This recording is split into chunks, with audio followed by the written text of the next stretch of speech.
I watched my daughter drown. The HOA president held her underwater, teaching her respect. My 5-year-old stopped breathing. Linda Hargrove smiled, threatened to call child services, called me nobody. She had no idea I'm FBI. Big mistake. The worst mistake of her miserable life. Now, she'll pay everything. Before you watch full story, comment below from which country are you watching. Don't forget to subscribe for more amazing stories. The Texas sun hung heavy in the cloudless sky that Saturday afternoon, beating down on the manicured lawns of Riverside Heights. I stood at my kitchen window, watching my daughter Emma splash in our community pool. She was 5 years old, with golden curls that bounced when she laughed, and a smile that could light up the darkest room. My little sunshine. My entire world. "Mommy, watch this," she called out, her small voice carrying across the shimmering water as she attempted a clumsy underwater somersault. I waved back enthusiastically, my heart swelling with love and pride. After 3 long years of grief following my husband David's death in the line of duty, Emma had become my entire world. She was all I had left of him, his warm brown eyes, his infectious laugh, his fearless spirit that made him run toward danger while others ran away. I was Sarah Mitchell, FBI special agent with 12 years of experience in violent crimes, though no one in this quiet suburban neighborhood knew that detail about me. After David's death during a bank robbery gone wrong, I'd requested a transfer to a desk job in the cyber crimes division, something safer, something that would let me be there for Emma. We'd moved to this gated community in Austin 6 months ago, seeking peace and normalcy after years of chaos and grief. But peace, I would soon learn, was about to shatter into a million pieces. I turned back to my laptop, reviewing case files for Monday morning's briefing. Just 5 more minutes, I told myself, then I'd join Emma in the pool. We'd practice her swimming, maybe get ice cream afterward. The neighborhood was safe, families everywhere, a lifeguard on duty at all times. What could possibly go wrong? Everything. Absolutely everything. The scream that pierced the humid air made my blood run cold.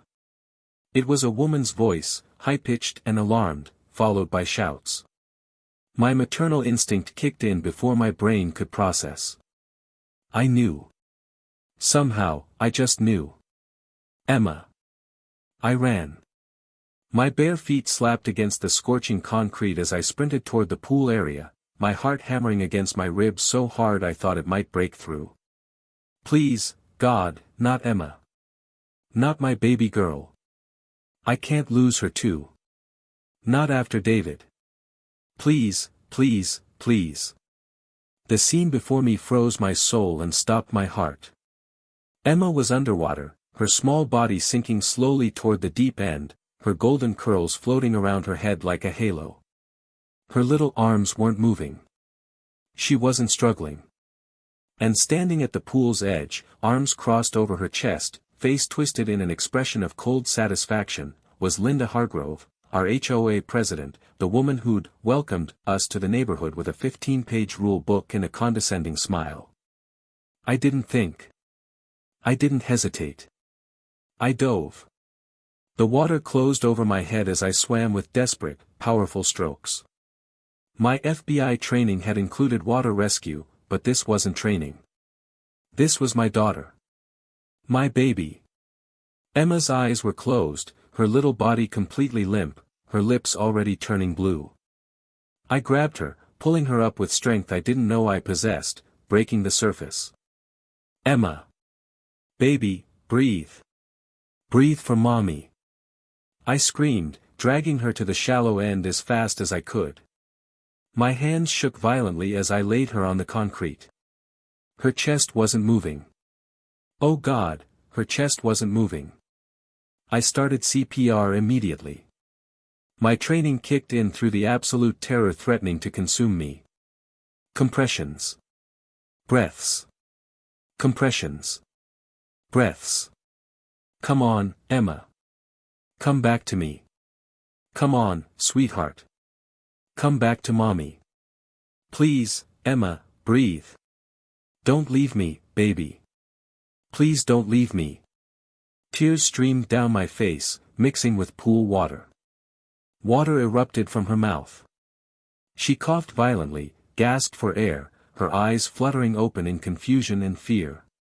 "Mommy," she whispered, her voice so small, so scared. "Mommy," I couldn't breathe.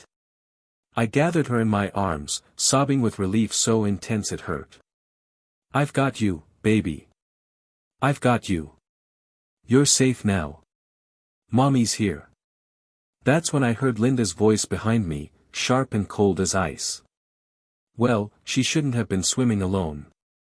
Against HOA Rules, Section 4.7, Paragraph 3. Children under 6 must have a parent in the water with them at all times, not watching from a window. I turned slowly, Emma clutched protectively to my chest.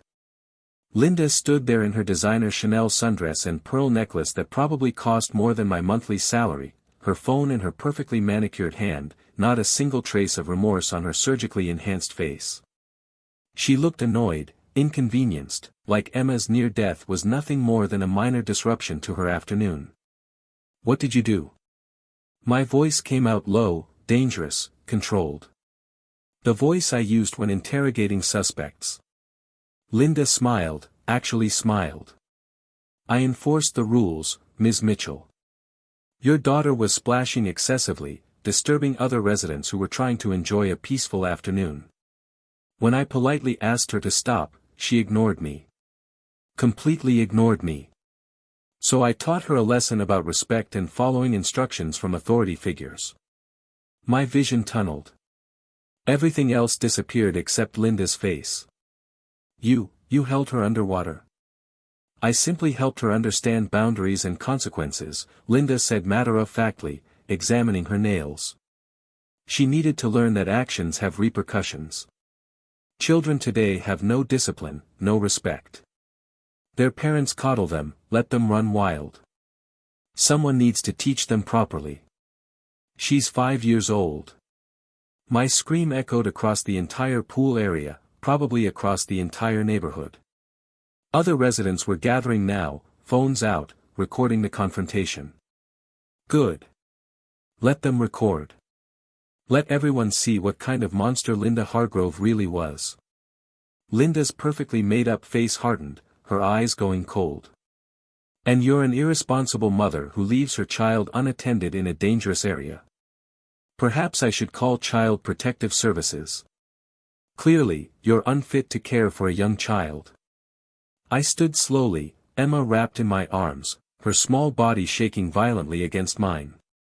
I walked toward Linda, and something in my face must have frightened her because she actually took a step back. Every instinct I had screamed at me to hurt this woman, to make her pay for what she'd done to my daughter. My hands literally ached with the desire to wrap around her throat. But Emma was traumatized, terrified, and she needed her mother, not a criminal facing assault charges. "This isn't over," I said quietly, my voice deadly calm. "Not even close." Linda laughed, high-pitched and mocking. "Oh, honey. I'm the HOA president. I have the best lawyers in Austin. I have connections at City Hall, at the police department, everywhere that matters. What are you going to do? You're nobody. Just another single mother who can barely afford the HOA fees." I leaned in close, so only she could hear. "You have no idea who you just messed with. But you're going to find out." That night was the longest of my life. Emma wouldn't sleep alone, wouldn't even let me leave her side for a moment. She clung to me, whimpering every time she closed her eyes, jerking awake in panic. "The mean lady hurt me, Mommy," she whispered against my chest, her voice broken and small. She pushed my head under the water. Hard. I tried to come up, I tried so hard, but she wouldn't let me. She held me down. "I called for you, but the water went in my mouth and my nose and I couldn't breathe and everything got dark and I thought I was never going to see you again." Each word was a knife stabbing directly into my heart, twisting deeper and deeper. "I know, baby. I know. I'm so sorry I wasn't there to protect you. But you're safe now. Mommy won't let anyone hurt you again. Ever. I promise you. I held her tighter, rocking her gently. But the nightmares came anyway, worse than anything I'd ever seen. Emma woke up screaming every hour, convinced she was drowning, flailing in panic. I held her through each one, singing the lullabies David used to sing, fury building in my chest like a living thing. By morning, as the sun rose over another perfect Texas day, I'd made my decision. Linda Hargrove wanted to play games. She had absolutely no idea who she was dealing with. She'd attacked the wrong child. The wrong family. I was going to destroy her. Monday morning, I sat in my FBI field office, my supervisor Marcus Chin sitting across from me. Marcus was 50, former Marine, 25 years with the Bureau, and one of the few people who truly understood what I'd been through after David's death. "Sarah, are you absolutely sure about this?" he asked carefully, his expression concerned. "It's personal. Very personal. Maybe we should hand this to local PD, let them investigate. You're too close to this. She attempted to murder my daughter, Marcus. 5 years old. Held her underwater until she passed out and nearly drowned." My voice shook with barely contained rage. "I want to know everything about Linda Hargrove. Everything. Every parking ticket, every complaint, every skeleton in every closet.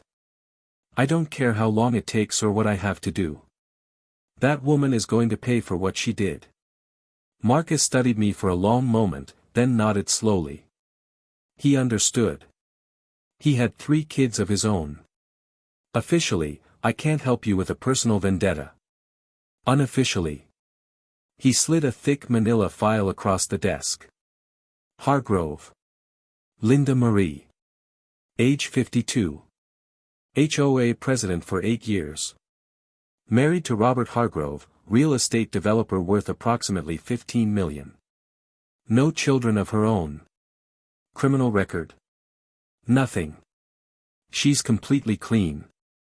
Not even a speeding ticket. But..." Marcus hesitated, choosing his words carefully.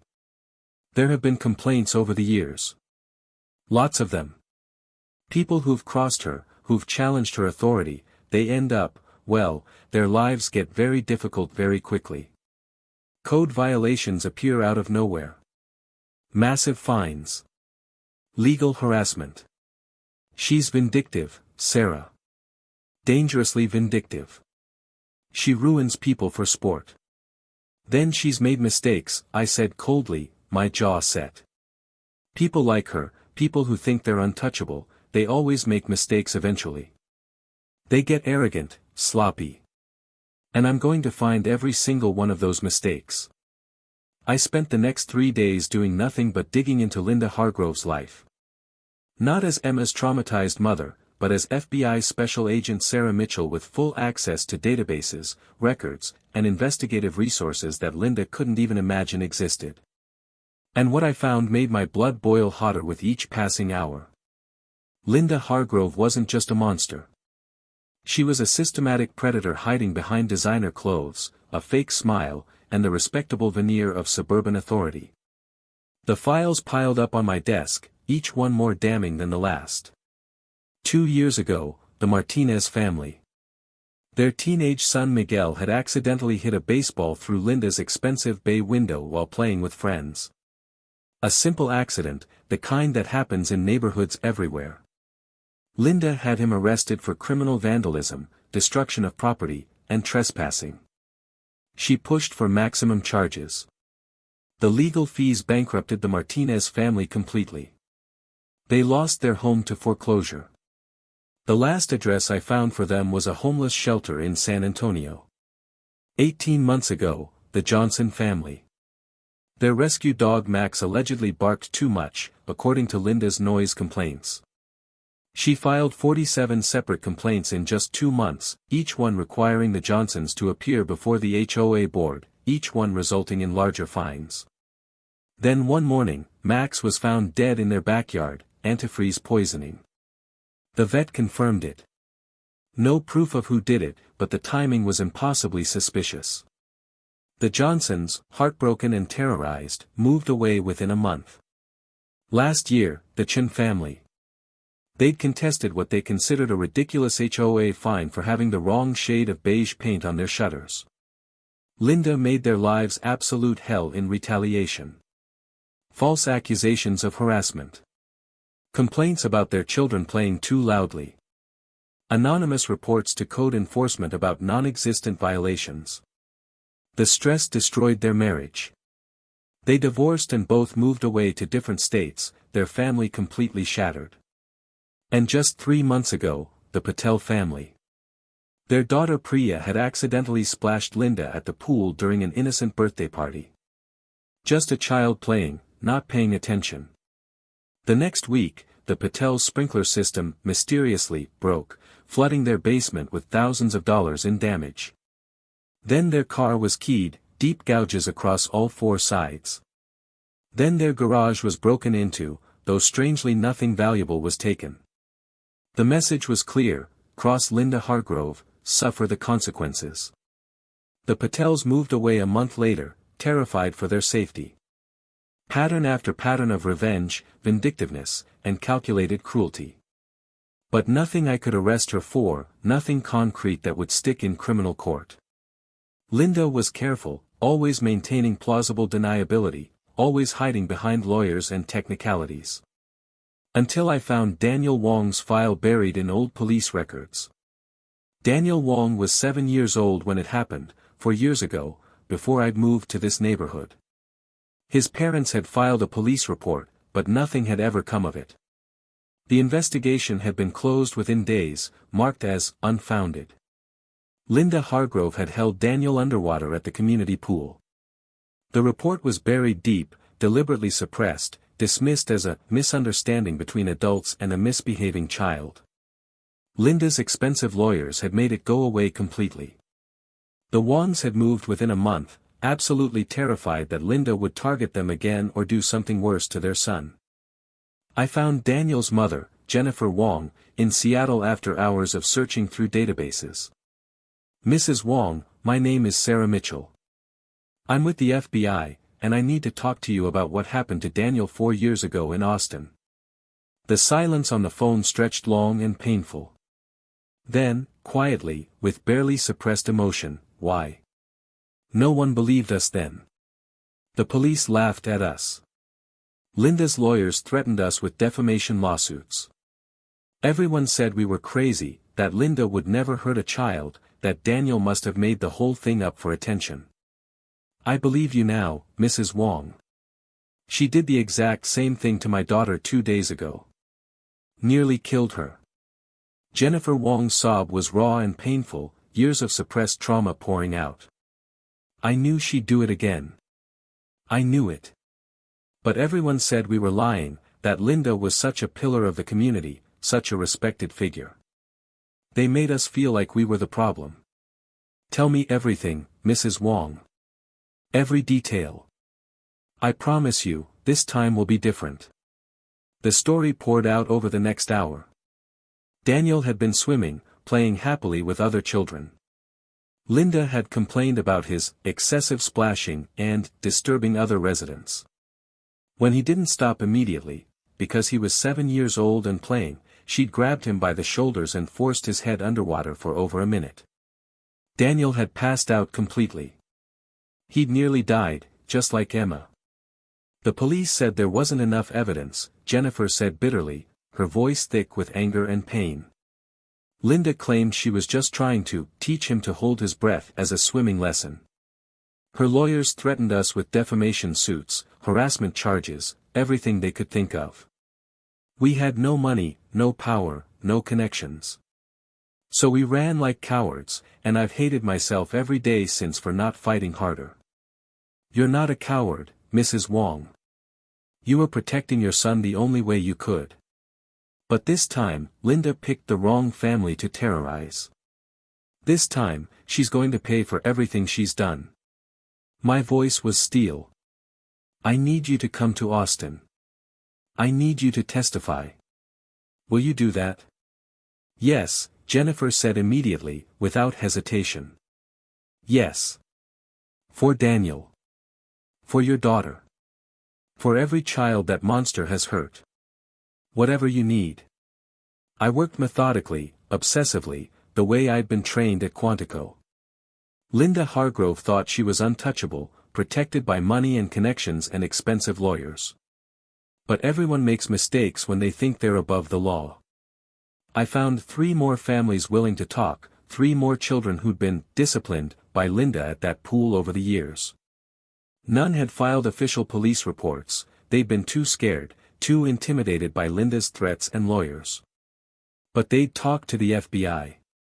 They'd talk to a federal agent who understood exactly what they'd been through. I compiled detailed statements, medical records, photographs of injuries. Emma's ER report from that night showed water in her lungs, bruising on her small shoulders where Linda had held her down. Daniel Wong's old medical records showed the same injuries, the same pattern. Then I started digging into Linda's financials, and that's when everything broke wide open. HOA funds, missing. Tens of thousands of dollars over the years, systematically siphoned into Linda's personal accounts through fake invoices and fraudulent maintenance claims. She'd been embezzling from the neighborhood for years, using her position as HOA president to funnel money directly to herself. And her husband Robert's real estate development business? Built on fraud. Predatory lending practices. Building code violations covered up with bribes. Contract fraud. Money laundering. Linda Hargrove had built an entire empire on cruelty, corruption, and crime. Time to burn it all down to the ground. I needed Linda to incriminate herself on record, to say something that couldn't be explained away by expensive lawyers. So I set an elaborate trap. 2 weeks after Emma's incident, I formally requested a meeting with the HOA board as was my right as a resident. Linda's assistant called to confirm, sounding smug and dismissive. Mrs. Hargrove is very busy, but she can give you 10 minutes this Thursday evening. Perfect, I said sweetly. I'll be there. Linda smiled smugly when I walked into that conference room Thursday night. She sat at the head of the long mahogany table like a queen on her throne, surrounded by her board members who looked distinctly uncomfortable with my presence. Ms. Mitchell. Finally decided to apologize for violating pool rules and causing such an unfortunate scene. I smiled back, cold and predatory. No, Linda. I'm here to discuss your attempted murder of my 5-year-old daughter. The room went completely silent. You could have heard a pin drop. Linda's face flushed bright red. How dare you come in here and make such ridiculous accusations? Attempted murder, I repeated calmly, pulling out my phone and setting it on the table, recording light clearly visible. You held my 5-year-old daughter Emma underwater until she lost consciousness and stopped breathing. That's felony assault. That's attempted drowning. That's aggravated assault on a minor. Those are serious federal crimes, Linda. I was teaching her a lesson about respect and following rules. Linda snapped, her carefully controlled facade cracking. Children today have absolutely no discipline, no concept of authority. Someone needs to teach them properly, and clearly their parents won't do it. To what?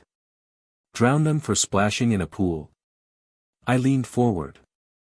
Is that what you did to Daniel Wong 4 years ago? To the Patterson girl? To Jeremy Miller? To Priya Patel? Linda's face went deathly pale. Her lawyer, sitting beside her, grabbed her arm urgently. Linda, don't say another word. Not one word. But Linda was too arrogant, too entitled, too convinced of her own untouchable status. She'd gotten away with everything for so long that she genuinely couldn't believe she could face consequences. Those children needed to learn respect for authority, she hissed, her face contorted with rage. Their parents were weak, permissive, raising entitled brats. Someone had to show them there are real consequences for bad behavior and disrespecting their betters. By drowning them, Linda.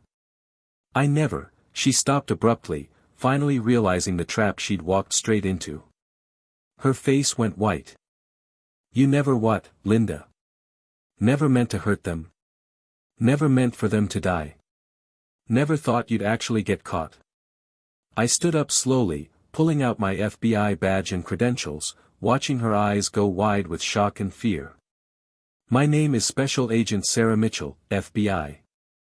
Linda Marie Hargrove, you're under arrest for attempted murder, multiple counts of felony assault on minors, child endangerment, and embezzlement of HOA funds. You have the right to remain silent. The look on Linda's face was absolutely priceless. Pure shock, followed quickly by rage, then fear as reality crashed down. You can't arrest me. I have rights. I have the best lawyers in Texas. Do you have any idea who my husband is? You're making a huge mistake. Robert Hargrove, currently being arrested by my colleagues at his office for real estate fraud, embezzlement, money laundering, and racketeering. Yeah, Linda, I know exactly who he is. I nodded to Marcus, who'd been waiting outside the conference room with 2 other agents. They entered swiftly and professionally. Linda Marie Hargrove, you're under arrest, Marcus said formally, pulling out handcuffs. Attempted murder, 4 counts of felony assault on minors, 8 counts of child endangerment, embezzlement of over $175,000 in HOA funds, and conspiracy to commit fraud. You have the right to remain silent. Anything you say can and will be used against you in a court of law.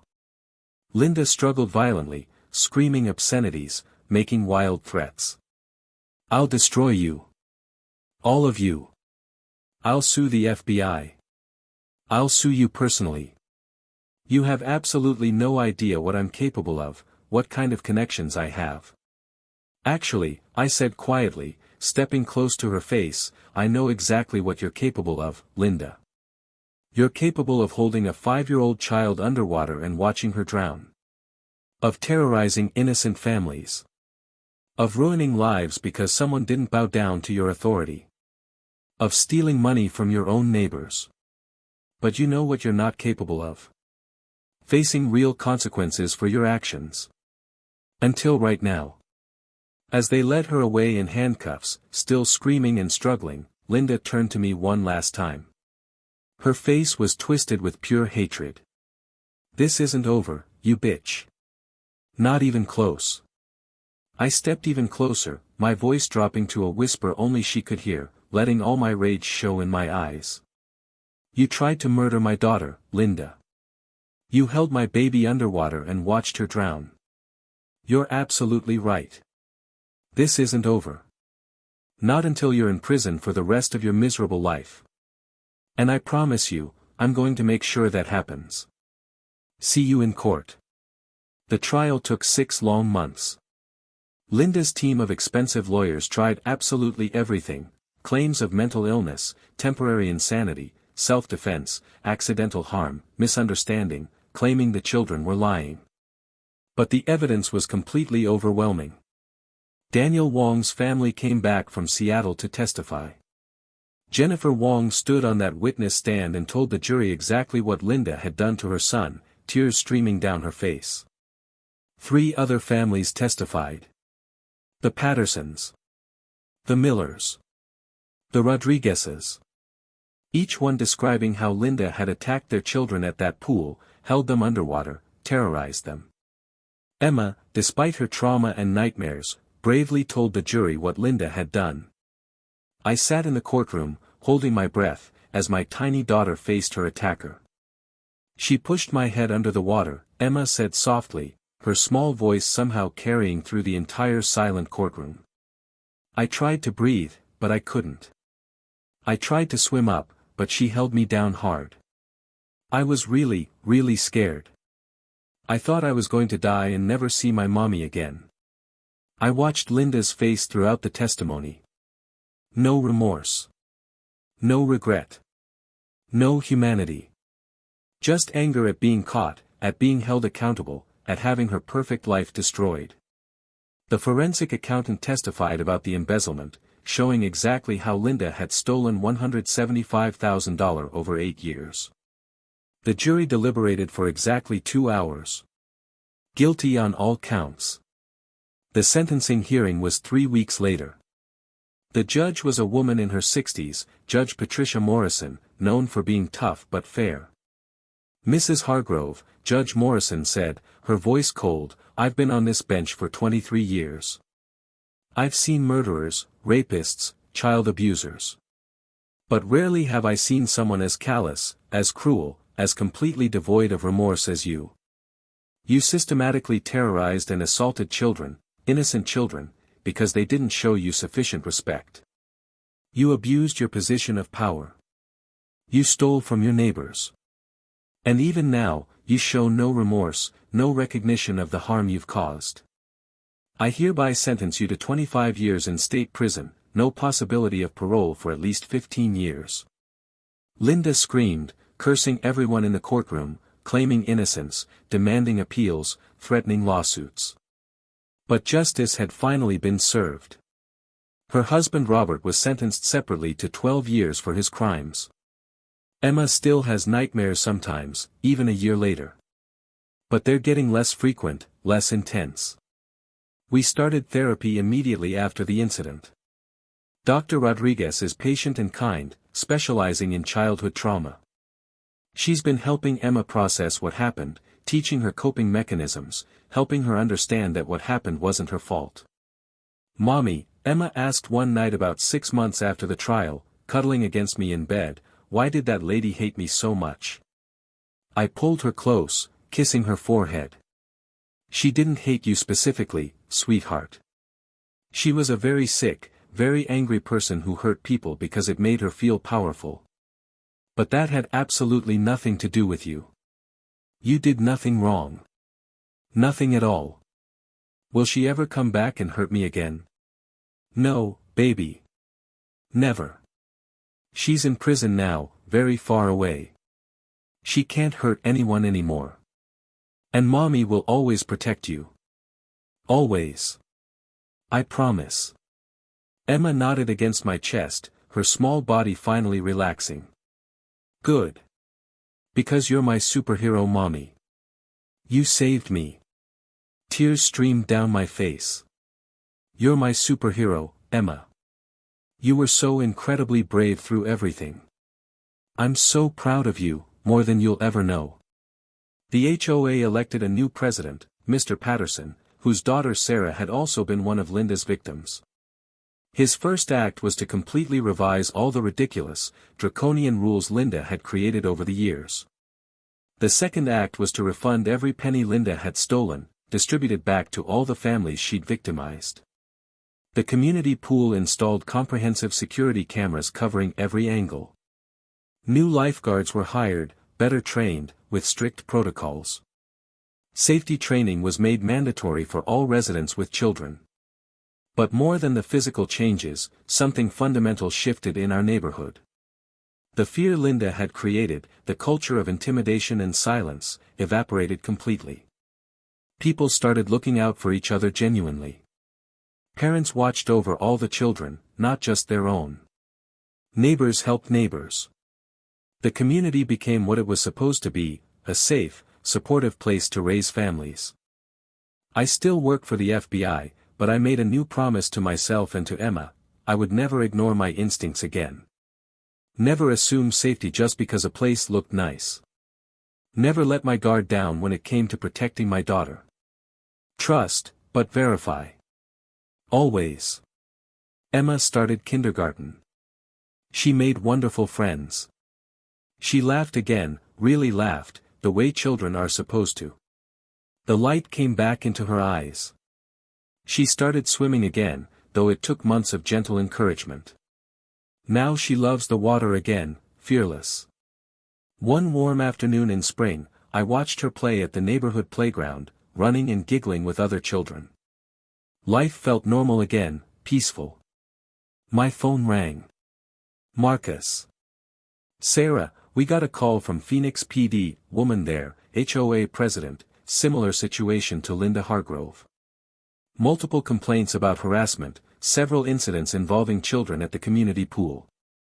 Might be nothing, but given your experience. But it might be another Linda Hargrove," I finished, my jaw tightening. Yeah.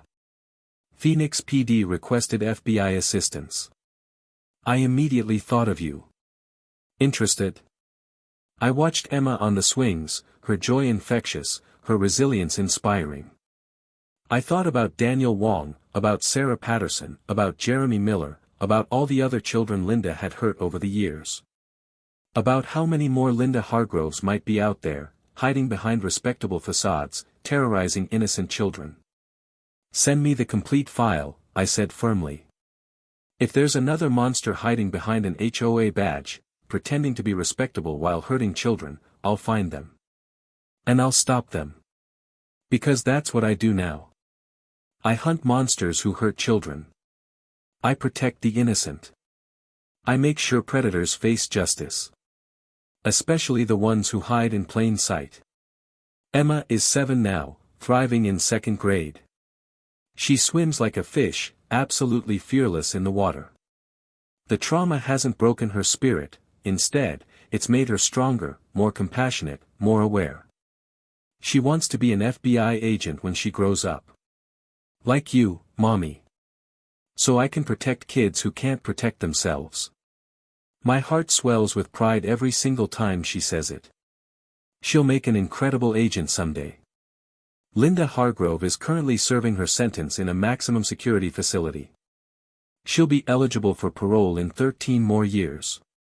But I've personally ensured that every single victim has submitted statements for every parole hearing. She'll never see freedom again. Never hurt another child. Robert Hargrove's real estate empire collapsed completely. He's serving his sentence, his reputation destroyed forever. The HOA recovered funds were used to build a beautiful new playground and splash pad. Emma helped choose all the equipment, making sure it was fun and safe for everyone. Last week, I received a letter that made me cry. From Daniel Wong, now 11 years old. Dear Agent Mitchell. Thank you for believing us when no one else did. Thank you for stopping her before she could hurt more kids. Because of you, I'm not afraid anymore. I'm on the swim team now. I'm getting all A's. My family is happy again. When I grow up, I want to help people like you do. I want to protect kids and stop bad people. You're my hero. Love, Daniel. I cried reading it, but they were happy tears this time. Healing tears. Emma found me wiping my eyes at the kitchen table. What's wrong, Mommy? Why are you crying? Nothing's wrong, sweetheart. Everything's exactly right. We made a real difference. We helped people. We stopped a very bad person from hurting more children. Emma hugged me tight, her small arms surprisingly strong. Because you're brave, Mommy. And because love is stronger than mean people. That's what Dr. Rodriguez says. From the mouths of children comes the deepest wisdom. She's absolutely right. Love is stronger than hatred. Love is what makes us fight when we're terrified.